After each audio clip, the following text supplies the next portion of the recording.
பழனிக்கென்று ஒரு சிறப்பு உண்டு, பழமுதிர்ச்சோலைக்கென்று ஒரு சிறப்பு உண்டு. திருப்பரங்குன்றமும் திருச்செந்தூரும் நம்முடைய நெஞ்சில் நீங்காத இடம் பெற்றது. ஆனால் அப்பனுக்கே பாடம் சொன்ன சுப்பனாக விளங்கக்கூடிய தலம் சுவாமிமலை. அதனுடைய உண்மை வரலாறு என்ன என்பதை இன்றைக்கு உடைத்து உங்களுக்கு சொல்லப் போகின்றேன். அது என்ன?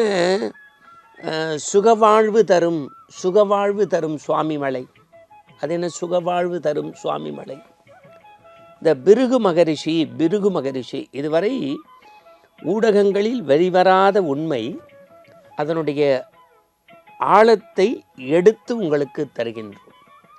இந்த பிருகு மகரிஷி என்கின்ற அற்புதமான மகரிஷி உலகத்தின் பரம்பொருளாகிய அம்மையே அப்பா ஒப்பிடாமணியே அன்பின் படைந்த ஆரமுதேன்னு சொல்லக்கூடிய சிவப்பரம்பொருளை நினைத்து தவம் மேற்கொள்கின்றார்.